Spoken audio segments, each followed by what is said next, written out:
እንኳን ወደ ዝንቅ ዩቲዩብ ቻናል በሰላም መጣችሁ። እዚህ ቻናል ላይ ህይወታችሁን የሚቀይሩ አነቃቂ ታሪኮችን፣ ወቅታዊና እውነተኛ መረጃዎችን እንዲሁም ዕውቀታችሁን የሚያሰፉ የተለያዩ ዝግጅቶችን ይዘንላችሁ እንቀርባለን።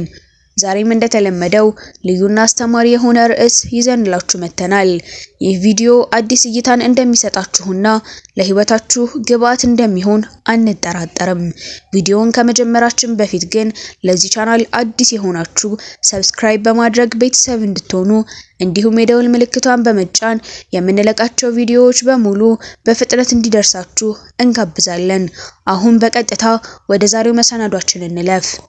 በቲክቶክ ዓለም መነጋገሪያ የሆነው የጆን ዳንኤል የ1 ሚሊዮን ብር ኪሳራ። ታዋቂው የማህበራዊ ሚዲያ ተጽዕኖ ፈጣሪ ጆን ዳንኤል በቲክቶክ የቀጥታ ስርጭት ውድድር ላይ ባጋጠመው ያልተጠበቀ ሽንፈት የ1 ሚሊዮን ብር ኪሳራ ማስተናገዱ በመላው የቲክቶክ ማህበረሰብ ዘንድ ከፍተኛ መነጋገሪያ ሆኗል። ጆን ዳንኤል ከሌላኛው አሜሪካ ሀገር ከሚኖረው ታዋቂ ኢትዮጵያዊ ቲክቶከር አቤል ጋር ባደረጉት ውድድር ንቃተ ህሊና ያሸንፋል በሚል ድጋፍ በተፋላሚው ላይ በነበረው ከፍተኛ መተማመን ለውድድር ያቀረበው 1 ሚሊዮን ብር በ1 ደቂቃ ባልሞላ ጊዜ ውስጥ ከእጁ መውጣቱ ተገልጿል።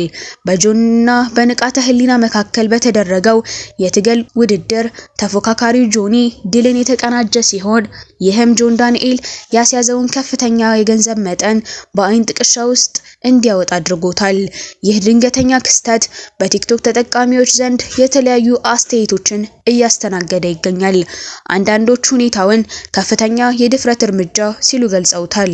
ሌሎች ደግሞ እንዲህ ያለውን በዛ ያለ ገንዘብ መጠን ለውርርድ ማቅረብ ግዴለሽነትና አስፈላጊ መሸነፍ ነው በሚል እየተቹት ይገኛሉ። ጆኒ የ1 ሚሊዮን ብር ሽልማት ተበረከተለት። በመላው የስፖርት ቤተሰብ ዘንድ በጉጉት ሲጠበቅ የነበረውና በአድዋ ድል መታሰቢያ ሙዚየም የተካሄደው ታላቁ የኤምኤምኤ ፍልሚያ በጆኒ አሸናፊነት በድምቀት ተጠናቋል። በኢትዮጵያ ለመጀመሪያ ጊዜ በተዘጋጀው በዚህ ግዙፍ የትግል መድረክ ላይ ጆኒ ከንቃተ ህሊና ጋር ያደረገው ፍልሚያ በከፍተኛ ብልጫ አሸንፏል። ፍልሚያው እጅግ አስገራሚ በሆነ ሁኔታ ከ1 ደቂቃ ባነሰ ጊዜ ውስጥ በጆኒ የበላይነት መጠናቀቁ የተገኘው መረጃ ያመለክታል። ይህ ድል ለጆኒ የታሪካዊ ክብር ባለቤትነትን ብቻ ሳይሆን ለአሸናፊው ተዘጋጅቶ የነበረውን 1 ሚሊዮን ብር የገንዘብ ሽልማት ማስገኝቶለታል። ይህም በኢትዮጵያ ትግል ውድድር ታሪክ ከፍተኛውን የሽልማት መጠን ሆኖ ተመዝግቧል። የነጻነት ምልክት በሆነው በአድዋ ሙዚየም የተካሄደው ይህ ውድድር በኢትዮጵያ ለሚካሄደው የሚክስ ማርሻል አርት ስፖርት አዲስ ምዕራፍ የከፈተ መሆኑን አመላክቷል። ጆኒ የዚህ ታላቅ ሽልማት የመጀመሪያ ባለቤት በመሆን ስሙን በታሪክ መዝገብ ላይ ያሰፈረ ሲሆን ክስተቱ በዘርፉ ለሚሰሩ ወጣቶች ትልቅ መነቃቃትን ፈጥሮ አልፏል። ውድድሩ በተጀመረ ጥቂት ደቂቃዎች ውስጥ ጆኒ ባሳየው የቴክኒክ ብቃት ተጋጣሚውን ንቃተ ህሊናን መሬት ላይ ጥሎ በመደብደብ በአንደኛ ዙር ድልን ተቀናጅቷል። ጆኒ ድሉን ተከትሎ በሰጠው አስተያየት ማርሻል አርቲስት ነኝ የምትሉ ሁሉንም እቀጣችኋለሁ በማለት በልበ ሙሉነት ተናግሯል። ከማርሻል አርት ተነስቶ እስከ አድዋ ሙዚየም ከፍተኛው ንቃተ ህሊና ከማርሻል አርት ስፖርት ተነስቶ ራሱን በኢንተርኔት ቪዲዮዎች እያዘጋጀ ለመጀመሪያ ጊዜ እንዲህ ባለው ታላቅ ፕሮፌሽናል መድረክ ላይ መገኘቱ ለብዙዎች መነቃቃትን የፈጠረ ሆኗል። ምንም እንኳን ሽንፈት ቢያጋጥመውም ሽንፈት መነሻዬ ነው በሚል መንፈስ ዳግም እንደሚመለስ ቃል ገብቷል። በጆኒና በንቃተ ህሊና መካከል ያለው ውጥረት በስፖርታዊ ጨዋነት መቋጫ አገኘ። ባለፉት ጥቂት ቀናት በማህበራዊ ሚዲያ መድረኮች ላይ መነጋገሪያ ሆኖ የሰነበተው በጆኒና በንቃተ መካከል የነበረው ፉክክር ዛሬ ሰላማዊና በስፖርታዊ ጨዋነት መቋጫ ማግኘቱ ታውቋል። ሁለቱ ግለሰቦች አብረው ቁርስ እየተመገቡ የሚያሳየው ምስል በማህበራዊ ሚዲያ የተሰራጨ ሲሆን ይህም በመካከላቸው የነበረው የፉክክር መንፈስ መፈታቱን አመላካች ሆኗል። የተለያዩ የፌስቡክ ገጾች ይፋ ባደረጉት መረጃ መሰረት አሁን በሁለቱ መካከል የስፖርታዊ ጨዋነትና የወዳጅነት መንፈስ ነግሷል ሲሉ ገልጸዋል። ይህ በማህበራዊ ሚዲያ ተከታዮቻቸው ዘንድ አዎንታዊ ምላሽን እያገኘ ሲሆን በተለይም ጆኒና ንቃተ ህሊና ወዳጅነታቸው ቀጥሏል በሚል የቀረበው መረጃ ውድድሩን በሰላማዊ መንገድ መፍታታቸው የሚያሳይ ነው ተብሏል። በሰይዶ ማርሻል እና በጆኒ መካከል የሚጠበቀው ታላቅ ፍልሚያ መድረክ ሊመቻችለት ነው። በኢትዮጵያ የማርሻል አርትና የአካል ብቃት ዘርፍ ስሙ ጎልቶ የሚነሳው ሰይዶ ማርሻል ከጆኒ የቀረበለትን የፍልሚያ ጥሪ በይፋ መቀበሉን ተከትሎ በማህበራዊ ሚዲያ ላይ ከፍተኛ መነቃቃት ፈጥሯል። ሰይዶ ማርሻል ባሳለፉት ወራት በኢትዮጵያ ውስጥ የሚመጥነው ተወዳዳሪ እንደሌለና እርሱም ፕሮፌሽናል እንዲሁም ዓለም አቀፍ ስፖርተኛ መሆኑን ሲገልጽ መቆየቱ ይታወሳል። ይሁን እንጂ ጆኒ ሰሞኑን ካስመዘገበው ድል በኋላ ያቀረበለትን የፍልሚያ ጥሪ ሰይዶ ማርሻል በደስታ መቀበሉን አስታውቋል። ሰይዶ ለዝግጅቱ ያለውን ቁርጠኝነት ሲገልጽ አዘጋጅ ተቋማት ከአሁኑ ዝግጅት እንዲጀምሩ በማዘዝ ለጆኒም ተዘጋጅ የሚል ጠንከር ያለ መልእክት አስተላልፏል። ሰይዶ ማርሻል አክሎም ጆኒ በእርሱ ፊት የመቆየት እድሜው ከ2 ደቂቃ እንደማይበልጥ በራስ መተማመን በተሞላበት ሁኔታ ተናግሯል።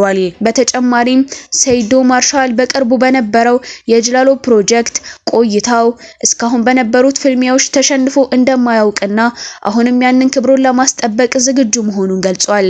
የመድረክ ስራዎቹ ንጉስ ያሬድ ነጉ የህይወቱን አዲስ ምዕራፍ ሊጀምር ነው።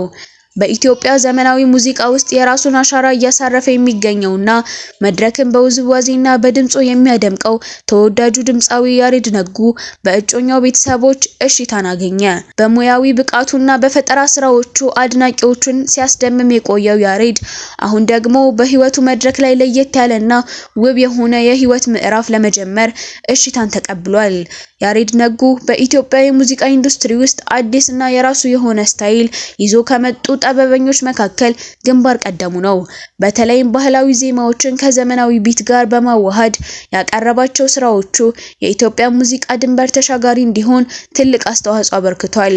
የሙዚቃ ቪዲዮዎቹ ጥራትና የመድረክ አቀራረቡ በኢንዱስትሪ ውስጥ አዲስ መለኪያ የፈጠረ ሲሆን ለወጣት ከዋክብትም ምሳሌ መሆን የቻለ ታታሪ አርቲስት ነው። ይህ በሙያው ታላቅ ስኬትን የተጎናጸፈው አርቲስት አሁን ደግሞ ወደ ግል ህይወቱ ፊቱን አዙሯል። ድምፃዊ ያሬድ ነጉ የህይወቱን አጋር በመብረጥ የሀገር ሽማግሌዎችን ወደ የተከበሩ ቤተሰቦቿ የላከ ሲሆን ባሰበው መሰረትም ከእጮኛው ቤተሰቦች እሺታ ማግኘቱ ተረጋግጧል። የሽምግልና ስነ ስርዓቱ በታላቅ ክብርና ደስታ መጠናቀቁም ታውቋል። ያሬድ ነጉ ከሙዚቃ መድረክ ባሻገር ትዳርን መሰረት ያደረገ አዲስ የህይወት ምዕራፍ ለመጀመር መወሰኑ ለባልደረቦቹና ለአድናቂዎቹ ትልቅ የምስራች ሆኗል። ብዙዎች የጥበብ ስራዎቹ ደማቅ እንደሆኑት ሁሉ የትዳር ህይወቱም የሰመረ ይሁን በማለት መልካም ምኞታቸውን ገልጸውለታል። እኛም ድምፃዊ ያሬድ ነጉና የወደፊት የህይወት አጋሩ በፍቅርና በመተሳሰብ የጸና ብሩህ የትዳር ዘመን እንዲሆንላቸው እንመኛለን። ለዛሬ ያዘጋጀንላችሁ ዝግጅት ይህንን ይመስል ነበር። እስከ ፍጻሜው አብራችሁን ስለቆያችሁ ከልብ እናመሰግናለን። በዛሬ ቪዲዮ ላይ ያላችሁን ማንኛውንም አስተያየት ወይም ጥያቄ ከታች ባለው የኮሜንት መስጫ ሳጥን ላይ ብታጋሩን በደስታ እናነባለን። ቪዲዮ ጠቃሚ ሆኖ ካገኛችሁት ላይክ ማድረጋችሁን አትርሱ። እንዲሁም ለወዳጅ ዘመዶቻችሁ እንዲደርስ ሼር አድርጉት። የእናንተ ድጋፍ ለኛ ትልቅ ብርታት ነው። በሚቀጥለው ቪዲዮ በሌላ ድንቅ ርዕስ እስከምንገናኝ ድረስ ሰላምና ጤና ለእናንተ እየተመኘን በዚህ እንሰናበታለን። ዝንቅ ሁሌም ለእናንተ አዲስና ጠቃሚ መረጃ